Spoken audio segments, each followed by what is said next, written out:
नमस्ते गुरुजी। जय गुरुजी महाराज। जय गुरुजी साध संगत जी। मल्टीलिंगुअल ग्लोबल सेवादार टीम की तरफ से आप सबका स्वागत है। आज एक बार फिर गुरुजी महाराज की ब्लेस संगत किरण आंटी जी उपस्थित हैं संगत शेयरिंग के लिए। गुरु परिवार की तरफ से आपका बहुत बहुत स्वागत है किरण आंटी। प्लीज संगत शेयरिंग करें। जय गुरुजी, ओवर टू यू। गुरु जी के चरणों में मेरा कोटि कोटि प्रणाम। गुरु जी की प्यारी संगत को जय गुरु जी। मल्टीलिंगुअल टीम के सभी सेवादारों को मेरा दिल से आभार, स्पेशली वासन अंकल को और विलायती अंकल को मेरा दिल से शुक्रिया। संगत जी, आज जो गुरु जी बुलवाए मैं वही आपको सुनाऊं। गुरु जी ने कितने जन्मों से अपने साथ जोड़ा हुआ है ये तो नहीं मालूम है, लेकिन जब भी मैं अपनी बचपन की जर्नी को रिवाइंड करती हूँ तो ये एहसास होता है कि गुरु महाराज ने अपने फोल्ड में मुझे बचपन से ही लिया हुआ है। मैंने शुरू में देखा, जब मैं छोटी थी मेरी मदर बहुत धार्मिक विचारों की थी। सुबह शाम घर में जोत जगती थी और भगवान जी को भोग अर्पण किया जाता था जो हम खाते थे। थोड़ी बड़ी होती हूँ तो पता चलता है कि 16 सोमवार के व्रत रखने से सारी विशेष पूरी होती हैं। तो मैं शिव जी के व्रत रखने शुरू हुए और ये जर्नी मेरी बड़े लंबे टाइम तक चली, शादी के बाद तक भी चली। और जब छोटेपन में मेरी एक गुरुद्वारे से भी जर्नी जुड़ी हुई है। महाराज ने मुझे तब भी लगता है अपने फोल्ड में लिया हुआ था। एक सरदारनी आंटी होते हैं हमारे पड़ोस में, तो एक दिन वो अपने बुक से कुछ लिख रही होती है अपनी कॉपी में। तो मैं आंटी से पूछती हूँ, आंटी आप क्या लिख रहे हो? तो वो कहती हैं कि मैं कविता पाठ लिख रही हूँ अपने बच्चों के लिए। गुरुपुरब पे मेरे बच्चे गुरुद्वारे जाते हैं, कविता पाठ करते हैं।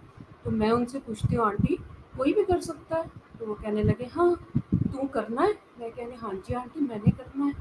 तो वो मुझे हिंदी में लिख के देती है कविता पाठ और अपने बच्चों को पंजाबी में लिख के देती है। अब गुरुपुरब वाले दिन हम उनके बच्चों के साथ जाते हैं और महाराज को वहाँ गुरुद्वारे के अंदर मत्था टेकते हैं।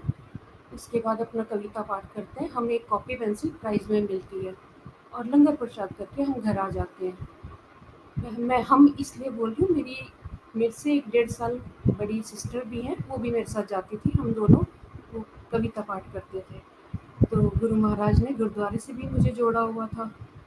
अब लाइफ का सेकंड चैप्टर स्टार्ट होता है, मेरी शादी हो जाती है। संगत जी, सब कुछ ठीक ठाक चल रहा होता है। 2013 में मुझे अपनी एक किटी फ्रेंड के यहाँ, जो हमारे नेबर भी हैं, गुरु जी का स्वरूप उनके ड्राइंग रूम में दिखता है। बहुत प्यारी संगत है गुरु जी की और पूरा परिवार गुरु जी से जुड़ा हुआ है। पता चलता है ये इनके गुरु जी हैं और इनका जल लेने से सारी हेल्थ प्रॉब्लम ठीक हो जाती हैं। और इनका बड़े मंदिर के नाम से आश्रम है जो छतरपुर में है। और बस इतना ही पता चलता है मुझे, और गुरु जी ने समाधि ले ली है। अब संगत जी 2016 आता है और मुझे एक बड़े लंबे टाइम से गायनी प्रॉब्लम चली आ रही थी। डॉक्टर सजेस्ट करते हैं कि आपका यूट्रस रिमूव करना पड़ेगा। और उसके बाद जब डिस्कशन चल रही होती है डॉक्टर से, तो वो ये बताते हैं कि आपको जो है यूट्रस निकालने के बाद सैंपल भेजा जाएगा, रिपोर्ट आने पे पता चलेगा आपको कहीं कैंसर सेल तो नहीं है। संगत जी, डॉक्टर की डिस्कशन के साथ ही मेरे आंखों के आगे महाराज का वही वाला स्वरूप आ जाता है जो मैंने अपनी फ्रेंड के यहाँ उस ड्राइंग रूम में देखा था। मैं महाराज से, गुरु महाराज से प्रार्थना करती हूँ, महाराज मैं आपके दरबार आऊँगी, आप ये सारी मेरी रिपोर्ट वगैरह ठीक कर देना और मुझे ये ऑपरेशन भी मेरा ठीक से हो जाए। संगत जी, आप बिलीव नहीं करोगे, मेरा ऑपरेशन बिल्कुल ठीक हुआ और रिपोर्ट भी ठीक आई।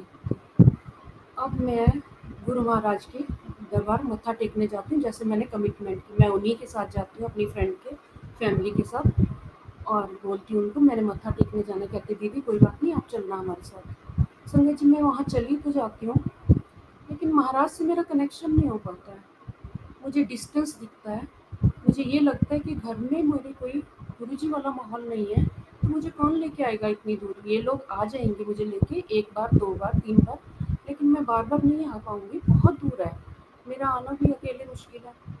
तो वो जर्नी गुरुजी मेरी वहीं पे ही स्टॉप कर देते हैं। संगत जी, अब 6-7 साल बाद मुझे फिर एक प्रॉब्लम होती है। डॉक्टर सजेस्ट करते हैं आपका गॉल ब्लैडर निकालना पड़ेगा और फिर दोबारा से आपका सैंपल जाएगा, रिपोर्ट आएगी, तब पता चलेगा उसमें कैंसर सेल होंगे। मुझे फिर वो महाराज की याद आती है कि महाराज पहले भी गुरुजी ने ही मेरा ऑपरेशन ठीक किया था और अब भी आप ही करना, मैं आपके दरबार आऊँगी। अब संगत जी मेरी रिकवरी शुरू हो रही होती है थोड़ा-थोड़ा। मेरे दिमाग में एक बात आती है, पता नहीं वो मुझे बड़ा परेशान करती है कि किसी गुरु का होना बहुत ज़रूरी है लाइफ में और लाइफ गुरु का होना जो हमें गुरु मंत्र दें और हमारी लाइफ चलती रहे आगे। अब संगत जी मेरे दिमाग से वो बात निकले ना। मैं अपने हस्बैंड को कहती हूँ कि आपको पता है हमारी लाइफ में कोई गुरु नहीं है, गुरु का होना बहुत ज़रूरी है, गुरु बिना गति नहीं है। वो मेरी बात सुन के कहते हैं कि हर बार उन्होंने कहना हाँ।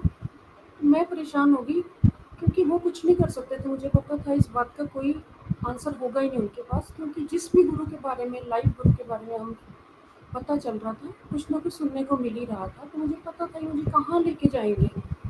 मेरा बोलना भी व्यर्थ है, लेकिन मैं उनको बोले जा रही थी और वो हाँ हाँ करे जा रहे थे। अब संगत जी मेरे दिमाग में दूसरी बात ये बैठ जाती है, तो शिव पुराण पढ़, शिव पुराण पढ़। पता नहीं मेरे दिमाग में क्या आता है, मैं अपने घर में एक मेरे शिव पुराण है, वो मैं उसको उठाती हूँ और उठा के रख देती हूँ कि ये मुझसे नहीं पढ़ा जाएगा। ये शिव पुराण तो मैं 1 साल 6 महीने, पता नहीं कितना टाइम लग जाएगा, मैं नहीं पढ़ पाऊँगी, मैं उठा के रख देती हूँ। अब मुझे नहीं पता, हमारे घर में पिछले बेड़े में कोई फ्रेग्रेंस आनी शुरू हो जाती है। मैं देखती हूँ कि शायद पड़ोस वाले किसी आंटी ने अगरबत्ती जलाई होगी, वो कभी मोगरे की, कभी गुलाब की खुशबू, हमें नहीं पता था, कुछ भी नहीं पता था इस बारे में। तो मैं बार-बार देखती हूँ कि शायद किसी आंटी ने, साढ़े 3-4 बजे का टाइम होता था दोपहर का, शायद इन्होंने, किसी ने अगरबत्ती वगैरह जलाई होगी कोई। संगत जी अब मैं परेशान हो जाती हूँ कि ना तो कोई गुरु है और ना ही मैं शिव पुराण पढ़ पा रही हूँ। इतने में मेरे ब्रदर का फ़ोन आता है एक दिन कि हम आ रहे हैं आपके पास और भाभी की आई में कोई प्रॉब्लम है, तो हम यहाँ से ट्रीटमेंट चाहते हैं। मैंने कहा ठीक है आप आ जाओ। वो आते हैं और उनका ट्रीटमेंट शुरू हो जाता है। डॉक्टर उनको 1 डेढ़ महीने बाद फ़ॉलो-अप के लिए बुलवाते हैं। संगत जी इस बीच मेरी एक बचपन की फ्रेंड का मेरे पास एफबी पे सजेशन आना शुरू हो जाता है फ्रेंड रिक्वेस्ट के लिए। मैं सोचती हूँ और उसको फ्रेंड रिक्वेस्ट भेज देती हूँ। जैसे ही मैं फ्रेंड रिक्वेस्ट भेजती हूँ, वो उसी टाइम एक्सेप्ट कर लेती है 1-2 घंटे में और मुझे गुरु महाराज के स्वरूप आने शुरू हो जाते हैं मेरे फ़ोन पे। अब मुझे याद आती है वो यहाँ तो महाराज के पास मैंने जाना है, इनकी भी कोई प्रॉब्लम ठीक की होगी महाराज ने, तो ये इनके भी गुरु होंगे। अब संगत जी मेरे दिमाग में आता है, मैं लाइक करना शुरू करती हूँ महाराज का स्वरूप, गुरु महाराज का, और जय गुरु जी लिखना शुरू कर देती हूँ, वो आने शुरू हो गए। मुझे नहीं पता था ये महाराज की क्या लीला चल रही है, ये अब हमें बहुत बाद में समझ आई। अब संगत जी मेरे ब्रदर फ़ॉलो-अप के लिए आते हैं। उस दिन भी जब हम हॉस्पिटल बैठे होते हैं, तो महाराज का स्वरूप मेरे आगे आता है। मुझे एकदम से याद आता है, मैं अपने ब्रदर को बोलती हूँ कि एक ना गुरु महाराज हैं, उनका जल पीने से हेल्थ प्रॉब्लम ठीक होती है, क्या मैं भाभी के लिए ले आऊँ? तो वो मुझे झूठते ही बोलते हैं कि तू अपनी भाभी, तेरी भाभी का तो इलाज चल ही रहा है, अगर कोई ऐसा जल है किसी गुरु जी का, तो तू पहले अपनी बेटी को दे, उसका हेल्थ प्रॉब्लम ठीक होना ज़रूरी है। संगत जी मैं थोड़ा सा बैक आपको ले जाती हूँ, मेरे ब्रदर मुझे क्यों बोलते हैं ये बात। एक्चुअली हुआ ये था कोरोना में, 21 में मेरी बिटिया को हो गया बहुत कोरोना। अब जब उसको क्वारंटाइन किया गया, उसका कोरोना ठीक हो गया, लेकिन 1 महीने बाद उसको फ़ीवर हो गया, जो 5-6 मंथ तक फ़ीवर रहा। 5-6 मंथ बाद जब इसका फ़ीवर कभी अप कभी डाउन, हम बड़े परेशान हो गए, हमारे रोज़ चक्कर लगने लगे हॉस्पिटल्स के। लेकिन बच्चे का फ़ीवर ठीक ना हो और 10 टू 12 केजी वेट उसने लॉस किया। इसलिए मेरे ब्रदर ने बोला बच्चा ठीक हो गया, लेकिन उसका वेट अभी गेन होने में टाइम लग रहा था। तो उन्होंने ये कहा कि अगर कोई ऐसा जल है, तो तू पहले बच्चे को दे, बच्चे की लाइफ छोटी है, मतलब बच्चे का एज अभी छोटी है। तो मैं अनमने मन से ये बोलती हूँ, मैं भाभी के लिए बात कर रही हूँ जल प्रसाद की, और ये मुझे ही बोल रहे हैं। ऐसे थोड़ा ना होता है। इनको पता नहीं है मेरे घर में गुरुजी वाला कोई माहौल नहीं है, कोई मुझे बोलेगा ही नहीं कि हाँ कहीं का जल लेके आओ और बच्चे को दो।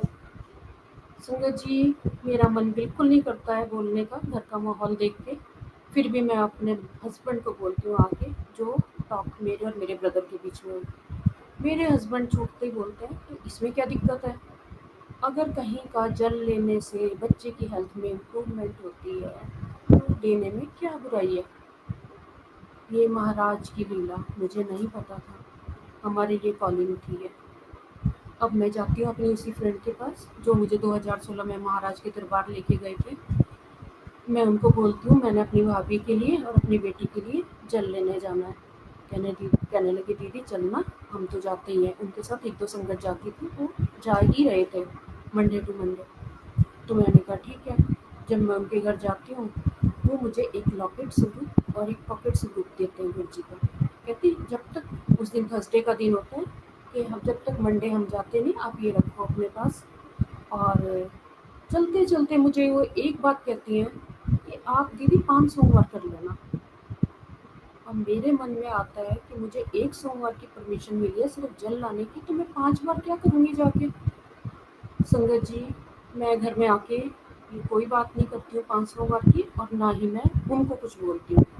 सिर्फ अपने मन में एक विचार करती हूँ कि जल एक बार आ जाएगा तो मैंने 5 बार जाके क्या करना है। अब महाराज मंडे बुलाते हैं, हमारे साथ 6 संगत जाती है, हमने ओमनी वैन की होती है। और मंदिर जाती हूँ, मैं अपने हस्बैंड को वहाँ से बाहर मंदिर के बाहर से मैसेज करती हूँ रीच सेफली, क्योंकि हम लोग कहीं भी जाते हैं तो एक मैसेज छोड़ देते थे ताकि बंदा परेशान ना हो। अब मैं पहली बार गई थी संगत के साथ वहाँ पे, 6 संगत के साथ। मैं अंदर एंटर करती हूँ महाराज की दरबार में।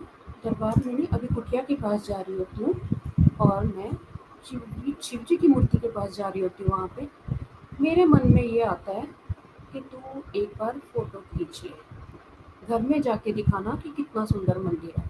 क्योंकि जब हम समाधि से पहले और झूले के आगे जाते हैं तो शिव जी भगवान का स्वरूप दिखता है, ऊपर शिवलिंग दिखता है।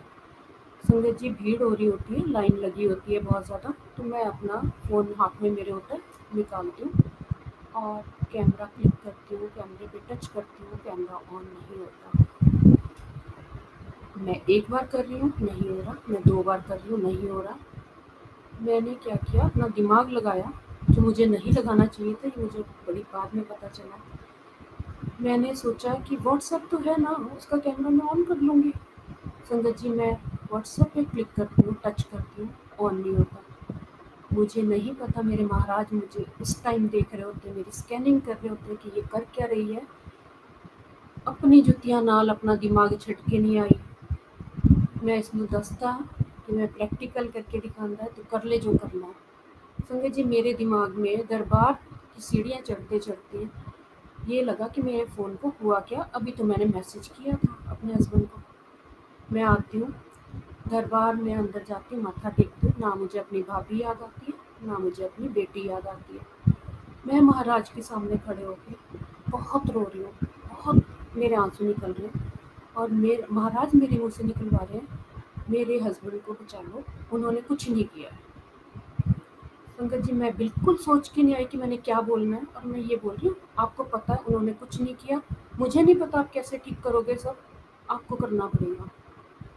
और मैं रोती हूँ और उसके बाद हम लंगर वाले हॉल में आ जाते हैं, लंगर प्रसाद ग्रहण करते हैं जो भी हमें मंडे के दिन मिलता है, और हम अपनी वैन का इंतज़ार करते हैं बाहर खड़े होकर। एक बच्चा जो 8-10 साल का बच्चा है मेरे सामने थोड़ी दूरी पे खड़ा होता है, उसने कुछ फ़ोटो ली होती है जो उसके पेट की तरफ वो फ़ोटो होती है, लेकिन मुझे वाइट पोर्शन दिख रहा है। तो मैं अपनी संगत फ्रेंड से पूछती हूँ कि ये क्या चीज़ है इसके हाथ में। वो कहती है कि ये गुरु जी का स्वरूप है और आपको लेना है। मैंने कहा नहीं। कहती यहाँ फ्री मिलता है। मैंने कहा नहीं, मुझे नहीं चाहिए। और मैं अपने घर आ जाती हूँ संगत। दिमाग में वही कि फ़ोन को हुआ क्या था। अब मैं घर आती हूँ, मेरे हस्बैंड बड़ा मेरा जैसे खुश होके वेलकम करते हैं। अच्छा, मंदिर गए थे, कैसा लगा, कैसा है मंदिर। मैंने कहा बहुत अच्छा है। कहते मंदिर गए थे तो फोटो नहीं लेके आए। मैंने कहा नहीं।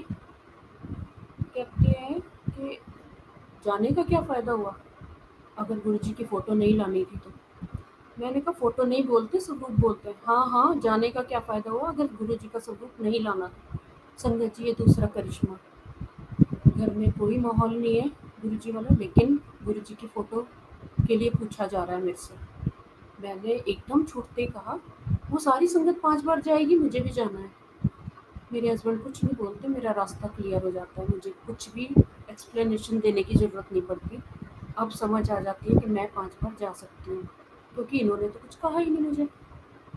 मुझे लगा शायद घर में बोलेंगे कि एक बार जल प्रसाद आ गया, अब जाने की क्या ज़रूरत है। लेकिन मेरे हस्बैंड ने तो डिमांड की कि महाराज का स्वरूप क्यों नहीं लेके आए, गुरु जी का स्वरूप। मैंने कहा अगले मंडे जाऊँगी, नेक्स्ट मंडे ले आऊँगी।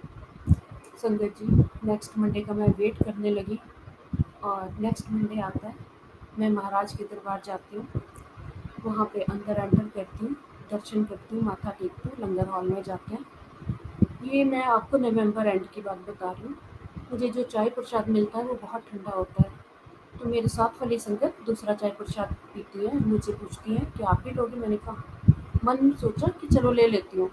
मैं दूसरा चाय प्रसाद लेती हूँ, पीती हूँ और अपने घर महाराज का स्वरूप लेके आ जाती हूँ। अब मुझे उठता उठता सा पता चल रहा है ऐसे ही कि गुरु महाराज का जो सिंहासन होता है या गद्दी होती है, स्वरूप होता है, अलग रखते हैं, मंदिर में नहीं रखते। अब मैं परेशान कि मेरे जो मदर थे वो बचपन में, मैंने आपको बताया कि सुबह शाम जोत जगाते थे और वो भगवान जी को भोग अर्पण करते थे, तब हमें बाद में खाने को मिलता था। तो वो ही मेरा संस्कार कंटिन्यू रहा और मैं जब शादी होके आई तो मैं जोत जगाती सुबह शाम और भगवान जी को जो हम खाते थे वो भोग लगाते थे। अब मैंने महाराज का स्वरूप रख दिया तो ये टीवी कैबिनेट पे और मैं उनसे बातें करने लगी। 4 साढ़े 4 बजे हम वापस लौट के आए। मैं कह रही मैं आपको चाय दूँ कि नहीं दूँ? मैं क्योंकि उन भगवान को तो देती हूँ, अब मुझे 2 गिलास रखने पड़ेंगे, एक आपका और एक उनका। मैं डाइनिंग टेबल पे बैठ के बातें कर रही हूँ। आप मुझे बताओ कि अगर मैं उनको देती हूँ और आपको नहीं देती हूँ तो आपकी डिसरिस्पेक्ट होती है, तो मुझे क्या करना चाहिए? संगत जी, मेरे मन से ज़ोर से आवाज़ आती है, "उत्थे तो 2-2 पी के आंदी है।" मैं एकदम सोचती हूँ ये हुआ क्या, मेरे मन से ये आवाज़ क्या निकली? फिर दोबारा आता, "उत्थे तो 2-2 पी के आंदी है।" संगत जी, मैं फटाफट उठी। मुझे पता था एक मेरे बेड में न्यू गिलास पड़ा है स्टील का। मैंने उठाया, चाय बनाई, उसको धोया और महाराज को चाय अर्पण की। और जब वो भोग लगाया मुझे बहुत सुकून मिला कि मैंने कोई गलती नहीं की है। अब वो सिलसिला जारी हो गया कि महाराज को चाय प्रसाद देना, जो भी मैंने खाना उधर भी भोग लगाना और इधर। अब मुझे अच्छा नहीं लगता कि आप अलग हो और वो मंदिर, मेरा छोटू सा मंदिर था, उसमें छोटे-छोटे देवी-देवता रखे हुए थे, मूर्तियाँ जो होती। मैंने क्या किया, महाराज का स्वरूप उठाया और उस मंदिर में रख दिया। मैंने कहा मुझे नहीं पता मैं गलत कर रही हूँ या ठीक, मैं 2-2 जगह नहीं करूँगी। अब आप मेरे लिए यही हो जो मेरे दूसरे देवी-देवता हैं। गुरु भी भगवान के समान है, तब तक गुरु जी की महिमा का इतना नहीं पता था। अब मेरे मन में आता है तो ना सत्संग सुनना शुरू कर, ये गुरु जी हैं कौन? पता तो लगे कि इनकी बायोग्राफी है क्या। संगत जी, मैं रात को 10, 11, 12 बजे जितने बजे भी मुझे टाइम लगता है, मैं महाराज का यूट्यूब पे टाइप करती हूँ गुरु जी के सत्संग या गुरु जी का बायोग्राफी। उसमें महाराज के सत्संग भी आने शुरू हो जाते हैं। मैं पहला सत्संग सुनती हूँ जिसमें महाराज तल्ली पे एक बच्चे को चाय देते हैं, हाथ में रखते हैं और उसको पीने को देते हैं कि खुद पकड़। एक बार, 2 बार, 3 बार, बच्चा बिल्कुल ठीक हो जाता है। जो उसके बाद मुझे रेणुका आंटी, जिनका बेटा कारगिल में जख्मी हो गया था, उसका सत्संग सुनवाते हैं। तीसरा सत्संग मैं सदा मासूम आंटी का सुनती हूँ, जिसमें महाराज उनको बहुत ब्लेस करते हैं और एक बार उनके घर पैसे भी आ जाते हैं जब उनको बहुत दिक्कत हो रही होती है। फिर चौथा सत्संग मुझे महाराज सुनवाते हैं, बॉबी अंकल का, जलंधर वाले, जिसमें महाराज उनको कंजरा बोल के बुलाते हैं। अब वो जर्नी मेरी स्टार्ट हो गई सत्संग सुनने की। अब कोई सत्संग में हंसे तो मेरे पेट में दर्द हंस हंस के, और कोई रोए तो मेरे आंसू। मैं इतना रोने लगी सत्संग सुन के, मैं उसमें खो जाती। अब मैं उस संगत की आंखों से वो सत्संग सुनने लगी। मैं अपने आप को उस सत्संग में महसूस करने लगी और महाराज का मुझे सबूत ऐसे दिखा जैसे मैं बड़े मंदिर बैठी हूँ या फिर मैं एम्पायर स्टेट बैठी हूँ। मैंने आज तक एम्पायर स्टेट नहीं देखा, लेकिन मुझे ये लगता है कि वो संगत जो सुना रही है मैं भी वहीं पे सुन रही हूँ। सब कुछ ये मेरे आंखों के सामने हो रहा है। संगत जी, गुरु जी से कनेक्टिविटी इतनी बढ़ गई, इतना इतना ज़्यादा हो गया कि मैंने सत्संग सुननी शुरू कर दी, गुरबानी सुननी शुरू कर दी जैसे जैसे पता लगता रहा। अब महाराज परीक्षा तो लेते हैं। मेरे को ये लगे ये मंडे इतनी लेट क्यों आता है, हर दूसरे दिन क्यों नहीं आ जाता, मुझे तो गुरु जी के दरबार जाना है। संगत जी, मैं मंडे की वेट कर रही होती हूँ, इतने में फ्राइडे न्यूज़ मिलती है। जो आंटी हमें लेके जाते थे, जिनके साथ हम जाते थे, उनकी मदर इन लॉ की डेथ हो जाती है। मेरे मुंह से निकलता है, गुरु जी ये क्या हो गया, आंटी को क्यों ऐसा कर दिया। पहले थोड़ा सा शॉकिंग लगा, उसके बाद तो मेरा दिमाग बहुत हिल गया कि मैं आपके दरबार कैसे आऊँगी। मैं बहुत परेशान हो गई। मैंने फ़ोन करा, जो से 6 संगत मेरे साथ जाती हैं, मैं फ़ोन करती हूँ तो सारे मुझे मना कर देते हैं। संगत जी, किसी ने अपने कहीं बाहर घूमने जाना है, किसी के घर गेस्ट आने हैं, और जहाँ ट्रेजिडी हो गई थी उन्होंने तो जाना ही नहीं था, पता था मुझे 40 डेज़ नहीं जाएंगे। अब मैं आपको बताना भूल गई कि दूसरी बार जब मैं बड़े मंदिर आई हूँ तो हमारे साथ 7 संगत थी। अब मुझे वो आंटी जो लेके जाते थे, वो उन 7 संगत का जो नई जुड़ी थी हमारे साथ, उनका नंबर देते कि आप एक बार इनसे पूछ लो अगर ये जाना चाहें तो। संगत जी, जैसे महाराज ने मेरे ऊपर कृपा की, मैं अपने हस्बैंड को उनसे पहले पूछ रही हूँ, उन संगत से पूछने से पहले कि मुझे महाराज के दरबार जाना है, मैं कैसे जाऊँ। तो वो कहते मैं तो नहीं ले जाऊँगा, बहुत दूर है, महाराज से पूछो तुम्हें कैसे बुलाएंगे। मैं उनको बोल रही हूँ 1.5 दिन रह गया है, फ्राइडे का दिन खत्म हो गया, सैटरडे संडे 2 दिन है, जिसमें से आधा दिन निकल जाता है फ़ोन करने से पहले।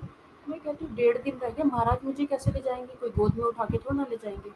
एफर्ट जब तक मैं नहीं करूँगी, महाराज क्या कर लेंगे, जाना तो मुझे है ना। कहते कोई नहीं, मैं तो नहीं ले जा सकता, उनको बोलो। अब मेरी परेशानी देख के महाराज को शायद मेरे ऊपर बहुत तरस आया। उन आंटी को फ़ोन करती हूँ, आंटी आप मंदिर चलोगे। कहने लगी हाँ। मैंने कहा आंटी आप कितनी बार गए हो।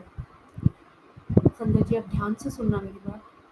वो आंटी मुझे कहती है मैं तो एक बार गई हूँ, आपको पहुँचा दूँगी। और मुझे महाराज सुनवाते हैं मैं बहुत बार गई हूँ, आपको पहुँचा दूँगी।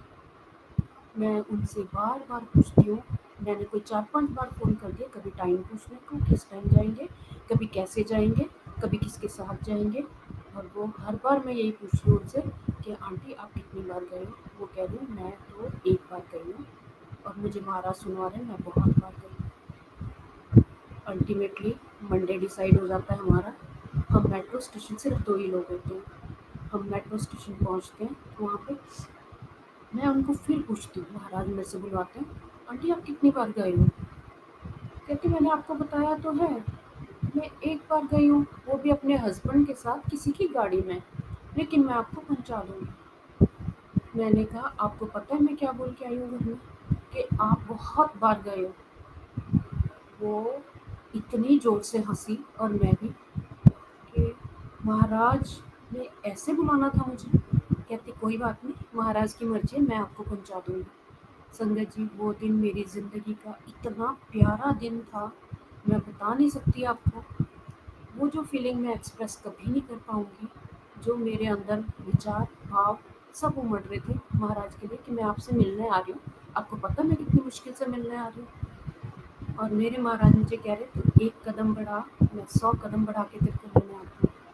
महाराज ने मेरा जरिया बनाया, और मैं मेट्रो स्टेशन उतर के ऑटो लेती हूँ और मैं ये फील कर रही हूँ कि मैं एक उड़ता पंछी हूँ और आपसे मिलने आ रही हूँ। देखो कितने एफर्ट के बाद, कि मुझे आप गलत सुनवा रहे हो, लेकिन मुझे वो भी अच्छा लग रहा है कि आपने मुझे गलत सुनवाया। संगत जी, मैं जाती हूँ वहाँ पे, बहुत अच्छे दर्शन होते हैं। दर्शन करके मैं उन आंटी को कह रही हूँ कि मेरे हस्बैंड को आना चाहिए। मेरे मन में विचार डालते हैं महाराज कि एक बार उनको बुला लो, फिर आप जानो। और महाराज जाने अगर एक बार ये आ जाते हैं तो गुरुजी जाने मेरे हस्बैंड जाने फिर मैं सिर्फ एक बार बोलूँगी कि महाराज प्लीज़ आप बुला लो उनको भी। मंदिर देखो कितना सुंदर है, कितनी ही लोग आते हैं यहाँ पे। संगत जी मैं बोलती हूँ और हम दर्शन करते हैं, सूट एक और लेते हैं अपनी भाभी के लिए, घर आ जाते हैं। फोर्थ टाइम अब मैं जाती हूँ मंदिर। मैं फिर आंटी को बोलती हूँ, आंटी वहाँ तो सेवादार अंकल ना खड़े नहीं होने देते, उनको ये नहीं पता हम कितनी दूर से आए हैं और यही बोलते रहते चलो आंटी चलो आगे आगे चलो, देखो कितनी संगत है। मैं कह रही हूँ महाराज के सामने ना अरदास भी नहीं करने देते, मैं अपने मन में भी सोच रही हूँ और उनको भी बोल रही हूँ। संगत जी और ये जोड़ा घर की बात है, क्योंकि हम ऑटो वहाँ हमें उतारता था, हम थोड़ा पैदल चल के जोड़ा घर आते थे, वहाँ की ये बात है, मैं ये सोचे जा रही हूँ। संगत जी मैं दर्शन करने महाराज के दरबार, गुरु महाराज के दरबार जाती हूँ। सेवादार अंकल मुझे लॉकर लंगर उसमें गुल्लक रूम में जाने नहीं देते, कहते हैं आंटी यहीं खड़े हो जाओ, और मेरे पीछे 8-10 संगत को रोक देते हैं, दरबार में किसी को आने नहीं देते, कहते कर लो अरदास। और मैं शॉक कि ये तो मैंने अपने मन में सोचा, उन आंटी को जोड़ा घर पे बोला है, यहाँ पे इन अंकल को कैसे पता कि मैं क्या सोच रही हूँ? मुझे नहीं पता, मेरे महाराज अब भी मुझे देख रहे हैं कि ये क्या बोल रही है, और मैं हैरान रह जाती हूँ। और अंकल सेवादार अंकल ने मुझे बोला नहीं कि आप चले जाओ, मुझे कहा कि कर लो अरदास। अब मैं बड़ी खुश हो जाती हूँ, लंगर हॉल जाते हैं, फिर अपना महाराज का प्रसाद लिया खाया और घर आ जाते हैं वापस। अब संगत जी मैं ये सोचती हूँ नेक्स्ट मंडे कि देखो अब मेरे 5 हो गए हैं, होने वाले हैं, अब मैं कभी आ नहीं पाऊँगी, क्योंकि जल प्रसाद भी आ गया है, महाराज का स्वरूप भी आ गया, अब मुझे कोई आने नहीं देगा, तो मैं अपने हस्बैंड के लिए एक लॉकेट लेके जाती हूँ।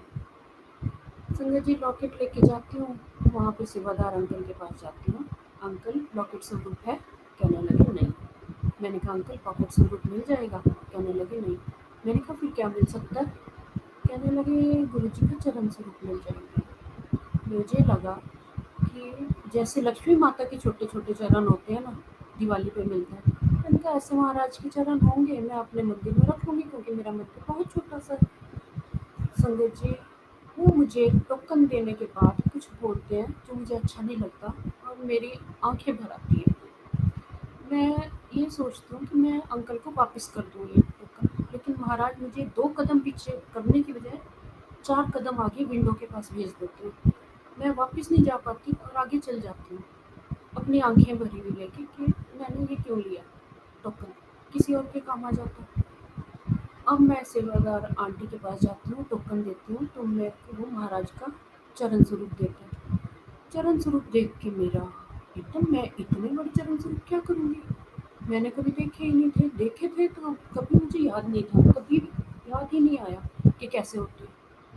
अब संगत जी मैं ये सोच रही हूँ कि मैं क्या करूँगी इनका लेते लेते, ले तो लिए कुछ नहीं हो सकता। मैंने जो आंटी मेरे साथ गए थे मैंने उनको बोला आंटी आप भी ले लो, देखो महाराज के चरण स्वरूप मिले हैं। कहने लगी क्या करना है, येलो चोले में गुरु जी का जो स्वरूप है घर में उसमें है, तो मेरे मन में लगा ये बात तो ठीक कर रही है, अब कुछ हो नहीं सकता था। मैंने अपने मूड ऑफ मेरा, क्योंकि सेवादार अंकल की बात सुन के भी और दूसरा भी कि चरण स्वरूप तो सच्ची में ही है महाराज के स्वरूप में।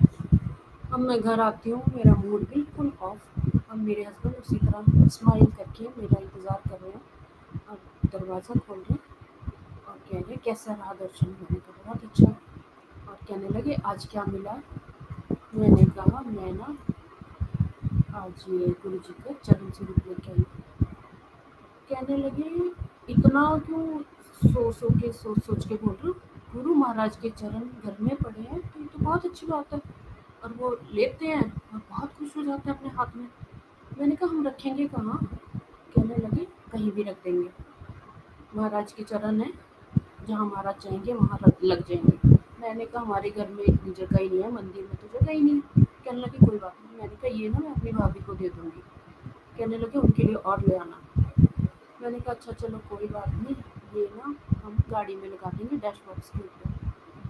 कहने लगे जोर से डांट के कहा महाराज के चरण घर से बाहर नहीं जाएंगे, तुम्हें इनकी वैल्यू नहीं पता है, जिस घर में महाराज के चरण जाते हैं, पढ़ते हैं, उस घर के सारे कष्ट दूर हो जाते हैं। संगत जी जब उन्होंने डांट के बोला, मुझे कुछ समझ आया। मैंने कहा जब इनको इतना विश्वास है तो जरूर कुछ अच्छा ही होगा। अब मैं जिद नहीं करूँगी, कोई बात नहीं, इनकी मर्जी है, जहाँ मर्जी लगाएं।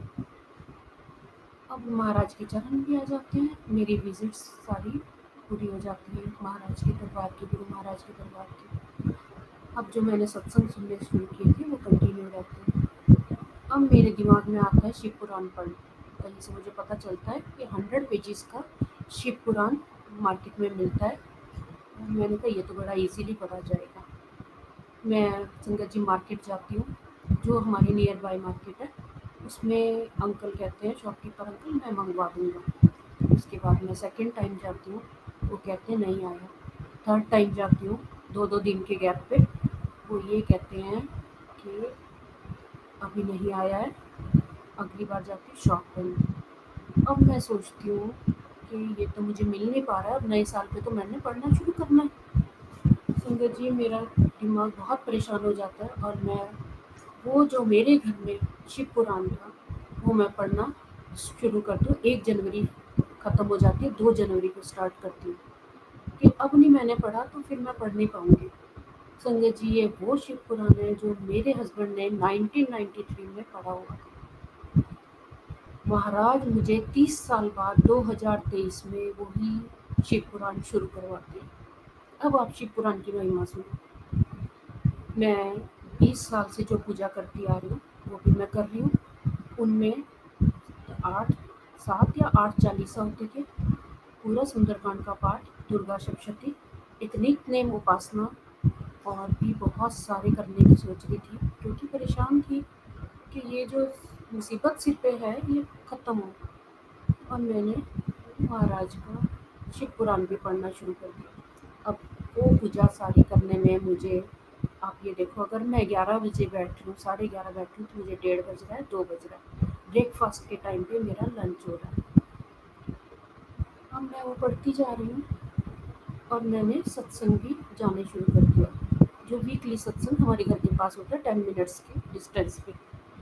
संगत जी मुझे नहीं पता, जब मैं अपने हस्बैंड को पहले शुरू में वो सत्संग सुनती थी तो भेजना शुरू कर दिया।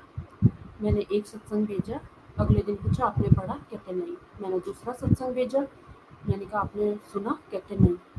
अब मैं 2-3 दिन मैंने रोज़ भेजा, फिर मुझे अच्छा नहीं लगा, मुझे गुस्सा आया। मैंने कहा मैं अब इनको नहीं भेजूंगी, इनकी मर्जी है, सुनना सुने, नहीं सुनना ना सुने। और मैं तो सुन ही रही थी, लेकिन मैंने कभी रघुवीर अंकल के सत्संग नहीं सुना। मुझे नहीं पता मेरे हस्बैंड कब रघुवीर अंकल के सत्संग सुनने शुरू किए और वो गुरु जी से जुड़ते चले गए। अगर आज कभी रघुवीर अंकल मेरा ये सत्संग सुने तो मैं उनका तहे दिल से शुक्राना करना चाहती हूँ, बहुत दिल की गहराइयों से, कि मेरे हस्बैंड अगर उनका सत्संग कभी ना सुनते तो कभी ना जुड़ पाते महाराज से। तो महाराज का सत्संग जो उन्होंने सुना वो इतने जुड़ते चले गए, इतने जुड़ते चले गए कि मुझे भी नहीं पता चला। अब वो मैं एक सत्संग सुनाऊँ, वो मुझे 4 सत्संग सुनाने लग गए अलग अलग। अब मैं आधा सत्संग करूँ, उनको सुनाऊँ, वो पूरा सत्संग मुझे सुना देते। मुझे समझ नहीं आया, मैंने उनसे पूछा कौन से सत्संग सुनने? कहते रघुवीर अंकल के सत्संग सुनने से मुझे इंटरेस्ट आने लगा और मैंने सत्संग सुनने शुरू कर दिया। मतलब आप ये देखो कि महाराज ने कैसे जोड़ना है। संगत जी हम दोनों सत्संग सुनना शुरू हो गए। अब मैंने सत्संग जाना शुरू हो गया। सत्संग में पहली बार जाती हूँ सिर्फ ये सोच के कि आज के बाद कभी नहीं जाऊँगी। ये देखना है मुझे कि क्या सत्संग होता है, कैसे सत्संग होता है। मैंने कभी सुना ही नहीं, कभी देखा ही नहीं है जो लाइव सत्संग होते हैं घरों में। पहला शब्द बजता है, गुरु तो बिना तेरी कौन सुने, गुरु ना सुने तो कौन सुनेगा। संगत जी मेरे इतने आंसू निकलते हैं कि महाराज आप ही तो जिसके पास मैं आई हूँ, मेरी सारी दिक्कतें, सारी परेशानियाँ आपने ही ठीक करनी है। शायद मुझे इसीलिए मेरे लिए शब्द बज रहा था। अब मैं घर आती हूँ, मैं अपने घर में बोलती हूँ मुझे सिर्फ मंडे के 2 घंटे चाहिए सत्संग जाने के लिए। मैं कभी कुछ नहीं मांगूंगी, सिर्फ मुझे सत्संग जाने देना। तो मेरे हस्बैंड कहते हैं कोई बात नहीं, चले जाना। बिटिया भी कहती है कोई बात नहीं, इसमें क्या बड़ी बात है, आप चले जाना। संगत जी, वो मेरी जर्नी महाराज स्टार्ट कर देते हैं। मैं बहुत खुश हो जाती हूँ। अब जब एक दिन मुझे मेरे महाराज एक ड्रीम दिखाते हैं, उसमें महाराज नहीं होते, मैं किसी जज के पास जा रही होती हूँ अपने हस्बैंड की फाइल लेके। कहती हूँ ये देखना, ये मेरे हस्बैंड की फाइल है, इन्होंने कुछ नहीं किया है, ये निर्दोष है। और जज साहब उस फाइल लेते हैं मेरे से और कहते हैं साइन करो और ये आपकी फाइल सबमिट होगी है। मैंने कहा अब क्या करना है? कहते आपको आने की ज़रूरत नहीं, आपका केस खत्म है। सुबह जी, मुझे लगता है हम सारा दिन ये सोचते रहते हैं। इस पर मेरे को ऐसा कोई विज़न आया होगा, सुबह 5:30 का टाइम था। मैं अपने हस्बैंड को बताती हूँ कि ऐसे ऐसे हुआ, तो हमने बड़ा लाइटली लिया इस चीज़ को कि चलो कोई नहीं, हो गया होगा, ऐसे ड्रीम आते रहते हैं।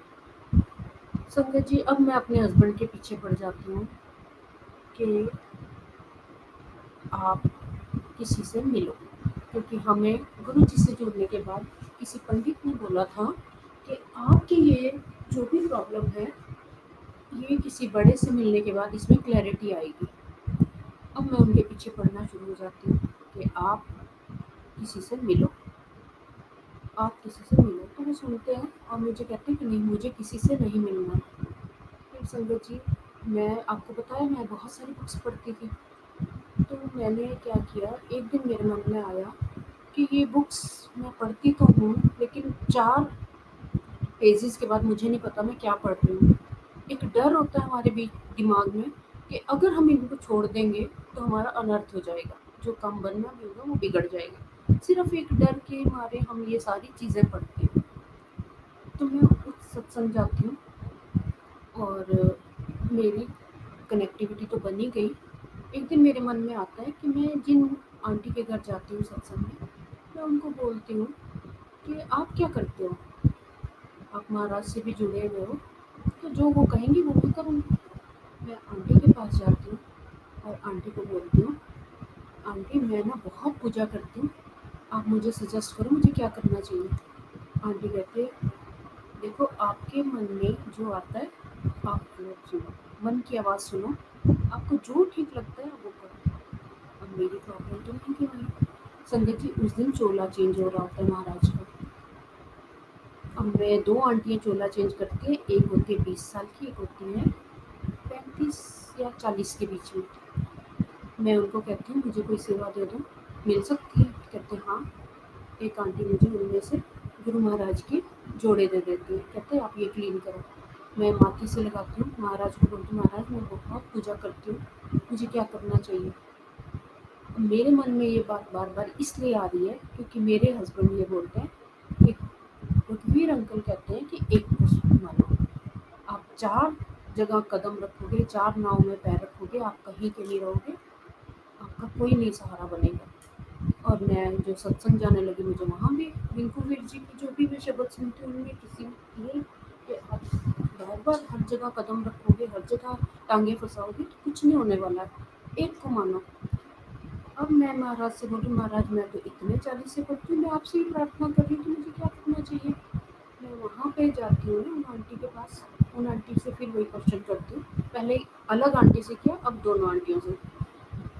संगत जी, चलते चलते मुझे कहती है, मैं जब जाने लगी, आंटी मैं बड़ी परेशान हूँ ना, आप मुझे बताओ मुझे क्या करना चाहिए, महाराज मुझसे बुलवा रहे हैं। वो आंटी कहती है बहुत 40 से पढ़ के देख लिए, कुछ नहीं होने वाला, हम भी बहुत पढ़ते थे, कुछ नहीं हुआ। संगत जी, मैं फिर परेशान, एक आंटी कह रही है मन की सुनो, दूसरे आंटी कह रही है बहुत पढ़ ली 40 से। मैं घर आती हूँ यही बात सोचते सोचते कि मैं क्या करूँ। अब मैं अपने हस्बैंड को बताती हूँ कि ऐसे ऐसे एक आंटी ने ये बोली, 2 आंटियों ने ये बोली। मेरे हस्बैंड कहते हैं जो कर रही है करती रहे, वो भी एक डर, अगर तुमने कुछ छोड़ दिया तो शायद कुछ अनर्थ हो जाएगा, ये उनके दिमाग में भी कहीं ना कहीं चल रहा था। लेकिन महाराज से जुड़ी तो महाराज हैं, वो तो अपनी लीला करते हैं। ये 4 अप्रैल की बात है। 5 अप्रैल को मैं जाती हूँ संगत जी, अपने मंदिर में नहा के खड़ी होती हूँ, सारी बुक्स उठाती हूँ महाराज के चरणों में। महाराज, या तो आप या ये बुक्स, ये बुक्स मैंने पढ़ के देख ली, आपको मैं छोड़ नहीं पाऊंगी, ये बुक्स अब मैं पढ़ नहीं पाऊंगी, और मुझे माफ़ करना अगर मैं कोई गलती कर रही हूँ, तो मुझे प्लीज़ आप संभालना। अब आपके भरोसे मेरी ज़िंदगी, मैं आपको बात मानूंगी मैं। अब मैं अपना दिमाग नहीं लगा सकती कि मुझे क्या करना है क्या नहीं। संगत जी, उस दिन के बाद महाराज ने सारी बुक्स मेरी रखवा दी। जो मेरी 2.5 घंटे की पूजा थी वो 2.5 मिनट की करवा दी, सिर्फ एक शिव पुराण का एक पेज वो मैंने कंटिन्यू रखा। अब हम जाते हैं, हमारी कोर्ट की डेट जल्दी जल्दी पढ़नी शुरू हो जाती है। हम हियरिंग के लिए जाते हैं, वहाँ पे वकील साहब से पूछते हैं, वकील साहब क्या हो रहा है। वो हर बार यही बोलते जज साहब जाने। कई बार गुस्सा भी आता था कि फाइल आपके पास है, आपको पता है हम निर्दोष हैं, जज साहब क्या जानेंगे, जब आप बताओगे जज साहब को वही तो वो जानेंगे जो आप बताओगे। संगत जी, मैं अपने हस्बैंड को कहती हूँ देखो वकील ऐसे हैं, हमारा कोई नहीं है, आप किसी से मिलना नहीं चाहते हो, अब मैं क्या करूँ। मुझे इतनी ज़ोर से बोलते हैं डांट के कि एक बार मैंने बोल दिया मैंने किसी से नहीं मिलना है तो नहीं मिलना है। ये महाराज है ना जो घर में आए हैं, इनसे बड़ा मेरे लिए कोई नहीं है। महाराज ने जो मेरे लिए सोचा होगा वो अच्छा ही सोचा होगा। आज के बाद मुझे इस बारे में कोई बात नहीं करनी है। महाराज ने जो करना होगा वो मुझे मंजूर है। संगत जी, मैं वो डांट खा के ये सोचती हूँ कि अगर महाराज के लिए इनके मन में इतनी श्रद्धा है तो जरूर कुछ अच्छा ही करेंगे महाराज। अब महाराज जाने, गुरु महाराज, या फिर ये जो भी होगा हमें मंजूर है। मेरे हस्बैंड भी कहते जो महाराज करेंगे मुझे मंजूर होगा। अब महाराज की दया से हम महाराज को साथ लेके जाते हैं कोर्ट। महाराज ना हमारा कोई वकील ना हमारा कोई जज, आप ही हमारे वकील, आप ही हमारे जज, साथ चलो। वहाँ बैठ के मैं बोलती हूँ कि मैं आपको साथ लेके आती हूँ, आप चलते भी हो हमारे साथ, मुझे कैसे पता चलेगा आप मेरे साथ हो। संगत जी, आप बिलीव नहीं करोगे, कॉरिडोर पूरा कॉरिडोर भरा पड़ा है, उसमें जोर से एक पिन ड्रॉप साइलेंस है, इतनी जोर से भजन बजता है, मेरा भोला है भंडारी करे नंदी की सवारी भोलेनाथ। और मैं चारों तरफ देख रही हूँ कि किसी की रिंगटोन बजी है, हो सकता है किसी का फ़ोन आया होगा, वो बंदा ऑफ भी करेगा ऑन भी करेगा, कुछ तो करेगा। मुझे कोई नहीं दिखता है। जहाँ तक मेरी नज़र गई मैं भाग के जाती हूँ कि शायद कोई मेरी नज़र चुरा के मेरी नज़र से इधर उधर जाके फ़ोन कर रहा होगा, क्योंकि वहाँ पे अलाउड नहीं होता फ़ोन करना। संगत जी, दूर दूर तक ना कोई आया ना कोई गया। अब मैं फटाफट भाग के कोर्ट रूम के बाहर आती हूँ जहाँ मेरे हस्बैंड खड़े होते हैं, वो अपना लॉकेट चुन रहे होते हैं।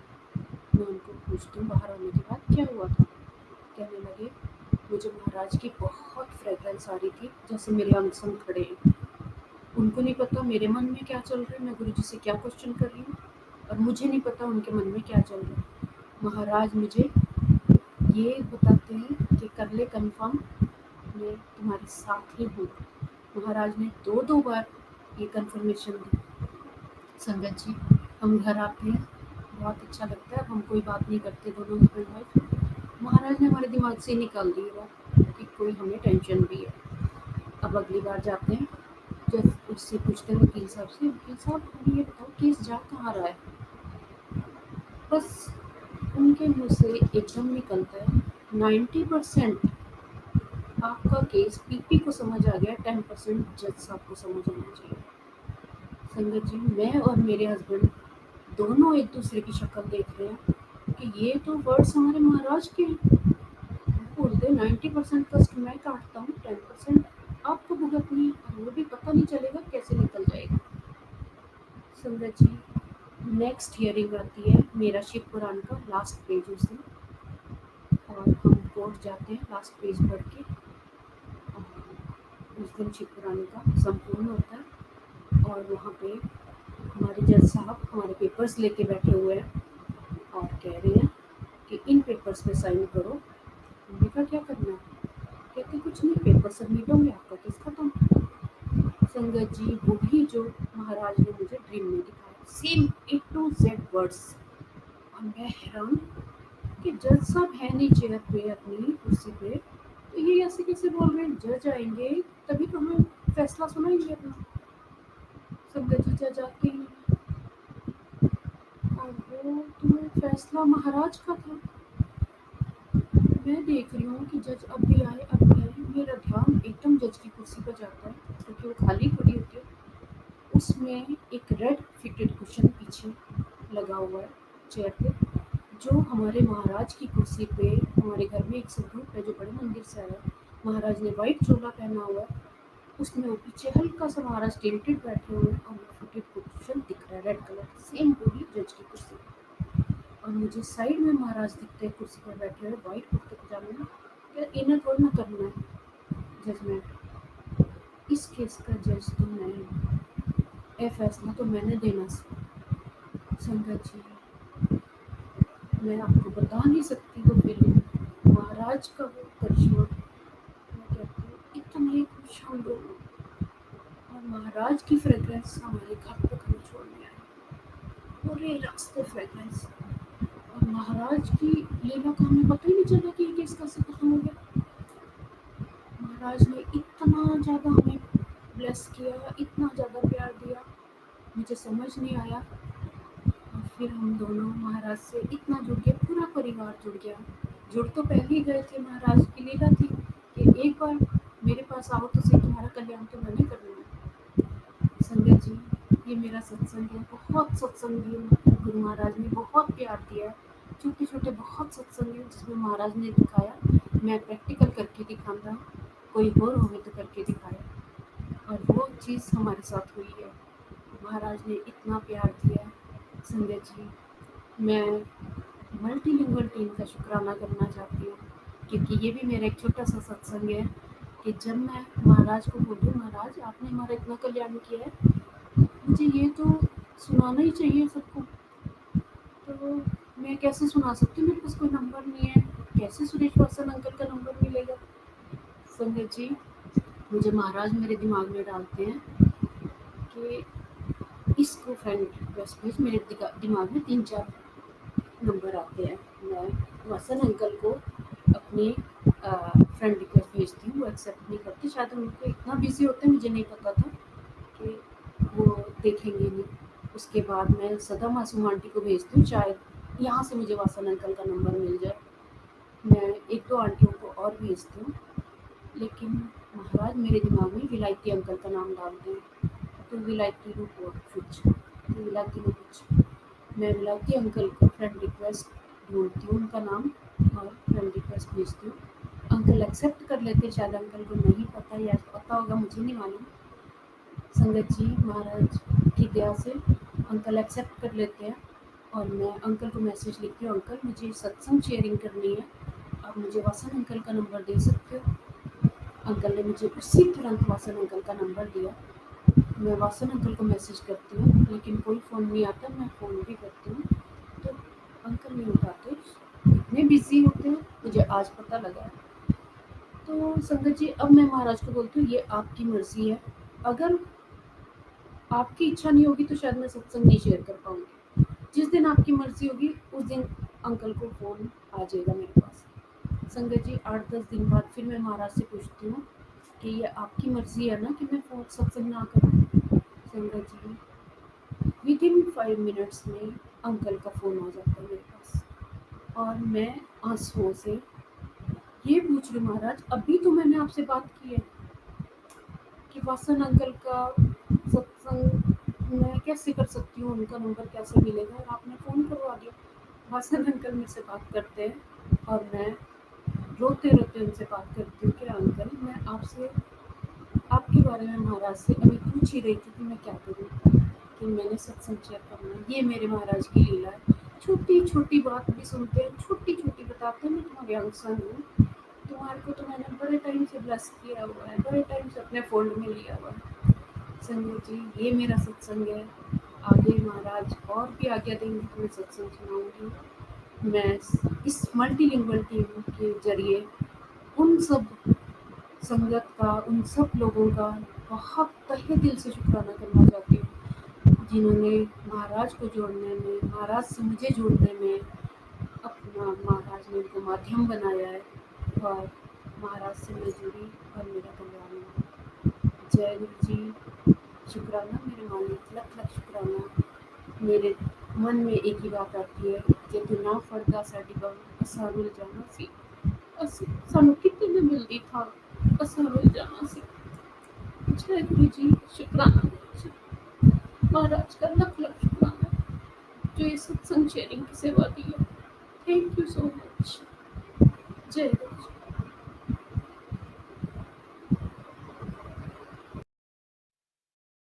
जय गुरु जी महाराज। शुक्राना गुरु जी महाराज का अनंतम अनंतम बारंबार शुक्राना। किरण आंटी, गुरु संगत ने आपके सत्संग, आपकी जर्नी गुरु जी महाराज के साथ सुनी। हाँ जी। बहुत ही अच्छे अच्छे एक्सपीरियंसेस आए आपने, मैसेजेस बहुत मिलते हैं संगत को। हाँ जी मैं अंकल। शिखा झा आंटी से रिक्वेस्ट करूंगा, प्लीज अपने आप को अनम्यूट करें। Over to you Shikha auntie. जय गुरु जी। मल्टीलिंगुअल सेवादार टीम की तरफ से मैं किरण का बहुत बहुत वेलकम करती हूँ। स्वागत है आपका आंटी। और इतने प्यारे संगत शेयरिंग और इतने सुंदर के लिए महाराज का शुक्राना। और सबसे पहले तो आज मैं किरण आंटी, आपके शुक्राने से पहले मैं एक शुक्राना महाराज का करना चाहूँ। आज सुबह में मेरे मन में आया था कि बहुत दिन से वासन अंकल का कॉल नहीं आया है और ये मेरे लकी चार्म है। मैं कहीं चल जाऊंगी, इनका कॉल आ जाना, अंकल का मैसेज आना, तो मेरे लिए होता है कि गुरु जी का साक्षात नाजिर हाजिर हो जाना। वैसे ही वो रहते हैं, लेकिन वसन अंकल के साथ है मेरा वो बॉन्डिंग है, एक आशीर्वाद वाला हाथ मेरे सर पे मैं महसूस करने लगती हूँ। तो सबसे पहले तो शुक्राना। जिस तरह आंटी के का सत्संग इतना प्यारा था, एक एक रूहानी, और गुरुजी की आज्ञा से मुझे थैंक्स गिविंग का जो अवसर मिला है, उस सौभाग्य के लिए थैंक यू। आंटी का सत्संग में सबसे पहले जो पेन पेंसिल की चर्चा हुई थी, बहुत प्यारा भाव वो। और जो हम लिखते हैं ना, तो हम मंत्र या फिर किसी भी नाम से बहुत जुड़ पाते हैं।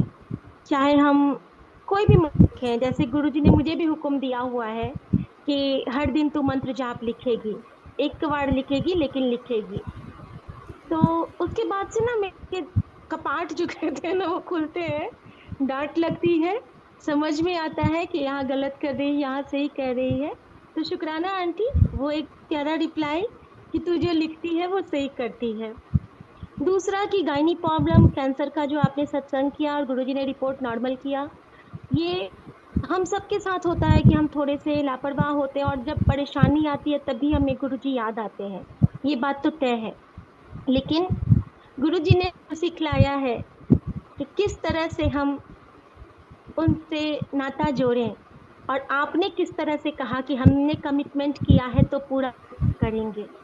तो ये बहुत प्यारा भाव है आंटी, और हर संगत को ये सीखना चाहिए कि हम कह तो देते हैं कि गुरुजी मेरा ये काम होगा तो हम आएंगे, मंदिर आएंगे, हम यहाँ आएंगे, लेकिन हम फिर भूल जाते हैं, क्योंकि वो देनदार नहीं थकता, जगो जगो देता है दान। लेकिन हम तो पालनहार में बहुत बड़ी डिग्री हासिल करके पहले से ही बैठे हुए हैं। और फिर आपके संकट में जैसे आपने कहा कि गुरुजी खुद बुलाते हैं, और जब आप 6-7 साल का समय आपका गैप हुआ, और फिर आपको जब वो गॉल ब्लैडर वाला प्रॉब्लम हुआ, फिर आपको अचानक से महाराज की याद आई कि उस बार भी उन्होंने बचाया था, इस बार भी वो बचाएंगे। ये इतना प्यारा भाव है, इतना प्यारा भाव है कि हमारे अंदर में जो महाराज बैठे होते हैं ना, वो हमें हमेशा याद दिलाते हैं कि एक ओंकार, मैं हूँ, मैं था, मैं रहूंगा, तू बस मैंने याद कितना कर। आपकी अंतरात्मा उनको हमेशा पुकारती होती थी, तभी वो आपके अंदर में मौजूद थे। आपका तो नाम ही इतना प्यारा ब्लेस किया हुआ है, आपके नाम में ही एक दिव्य ज्योत है, किरण है आप। तो यहाँ गुरु जी की जो ब्लेसिंग होती है ना, वही हो जाती है। और जब आपने कहा कि गुरु का होना बहुत ज़रूरी है, ये हम सबके लिए सच में एक मैसेज है। लेकिन हम लोग इतने लकी में से हैं, हम मुझे भी लगता था, गुरु मैं नहीं जानती थी गुरु क्या होते हैं, माँ को ही हमेशा गुरु माना। और जब ये लगता है ना कि किसी जैसे कि लाइव गुरु, तो उस वक़्त सही में बहुत बुरे-बुरे भाव आते थे कि ऐसे होते हैं, वैसे होते हैं।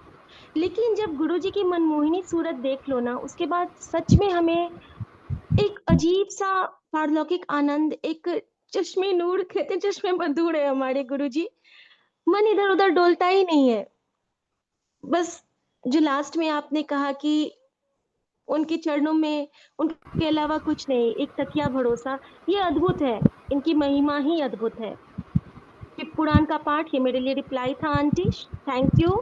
क्योंकि इस बीच में मैं ब्रेक करती हूँ, रोज़ नहीं पढ़ पाती हूँ, लेकिन हमारे महाराज की लीला देखिए कितनी प्यारी है कि अब मैं नहीं पढ़ पा रही हूँ ना, तो सोनिया आंटी, सोनिया मल्होत्रा आंटी जो हैं, उनकी आवाज़ में मुझे गुरुजी अभी ब्लेस करते हैं। अभी उन्होंने जो स्टार्ट किया है, वो जो सेवा है, एग्ज़ैक्ट टाइम पे गुरुजी फ़ोन मेरे हाथ में देंगे और कहेंगे, ले सुन, आलसी तो हो गई है तू।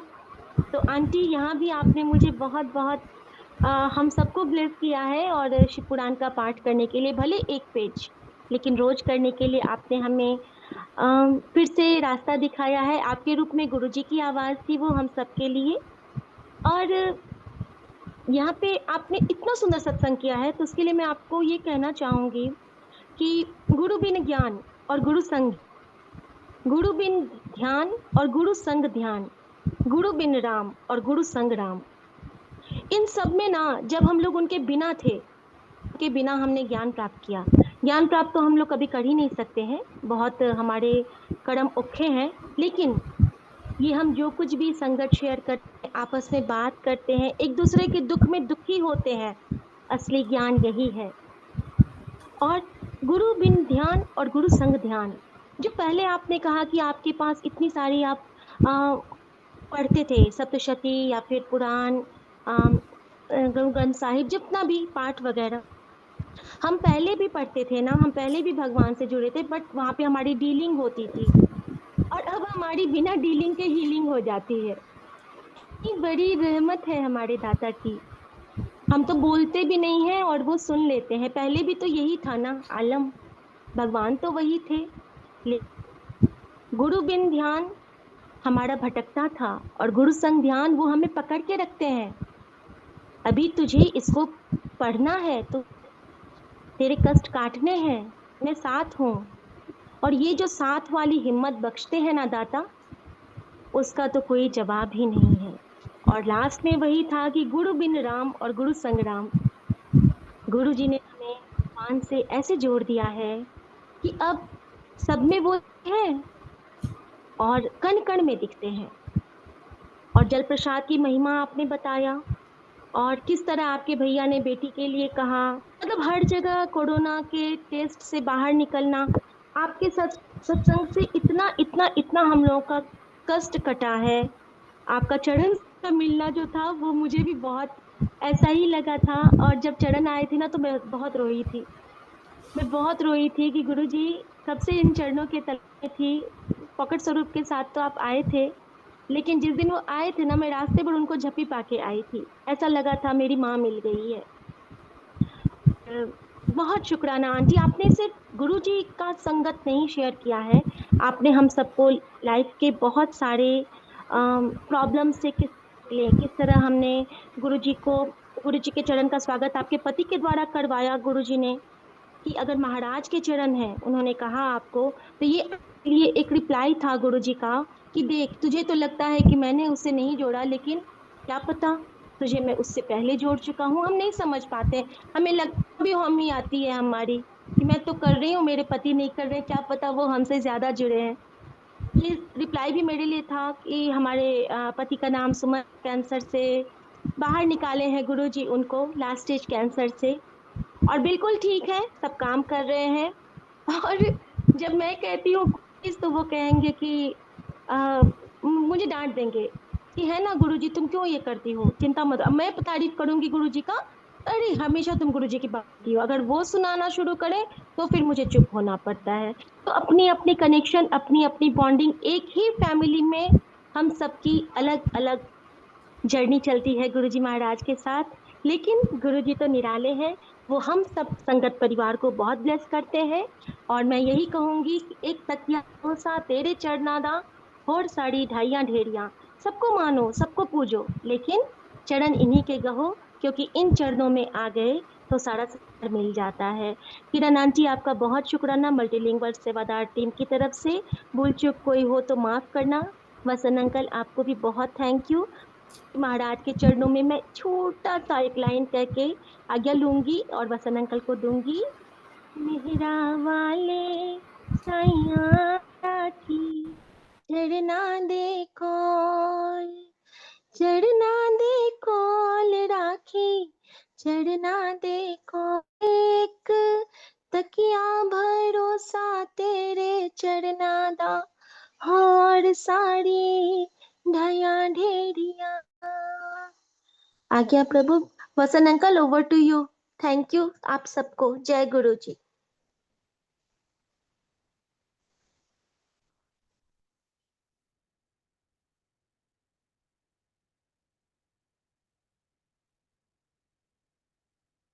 जय गुरु जी वसन अंकल। जय गुरु जी, जय गुरु जी, ओवर टू यू। जय गुरु जी। शुक्राना गुरु जी महाराज का। मैं रेणु जैन आंटी जी से रिक्वेस्ट करूंगा, प्लीज अपने आप को अनम्यूट कर लें 2 मिनट के लिए। Over to you Renu Jain auntie. जय गुरुजी सारी संगत को जय गुरुजी। किरण आंटी, आपका बहुत बहुत अच्छा सत्संग था, बहुत सारे जवाब मिले। बस गुरुजी जैसे शिखा आंटी ने बोला कि वासन अंकल, सच में वासन अंकल जो मतलब एक सेवा कर रहे हैं, उस एकदम गुरुजी इतना ब्लेस करके उनको सेवा करवा रहे हैं जिसके लिए किसी के पास कोई वर्ड्स नहीं है। तो वासन अंकल, आपका बहुत बहुत शुक्राना। वासन अंकल, मेरी तबीयत बहुत खराब रहती है, तो वासन अंकल ने ऐसे मेरे लिए जल प्रसाद भिजवाया, ऐसे कनेक्शन करके कि उस जल प्रसाद को पी के ऐसा लगता है कि मेरे में इतनी एनर्जी आ जाती है कि मैं खड़ी हो जाती हूँ। तो कोई वर्ड्स ही नहीं है शुक्राना करने का। शुक्राना गुरुजी महाराज, शुक्राना वासन अंकल, आपका बहुत बहुत शुक्राना कि आपने सबको ऐसे मोती की माला की तरह पेड़ों के रखा है। ऐसे ही सब का ध्यान रखते हैं आप, जैसे ऐसा लगता है एक परिवार में बैठे हैं। Thank you so much Guruji, thank you so much Guruji, and thank you so much Vasan uncle. जय गुरुजी। जय गुरु जी महाराज। गुरु महाराज की कृपा सब पर बनी रहे। समूचे गुरु परिवार की तरफ से किरण आंटी, आपका एक बार फिर बहुत बहुत आभार, धन्यवाद, साधुवाद, बहुत ही प्यारे प्यारे सत्संग के लिए। अभी हम सब गुरु महाराज जी से आज्ञा लेंगे।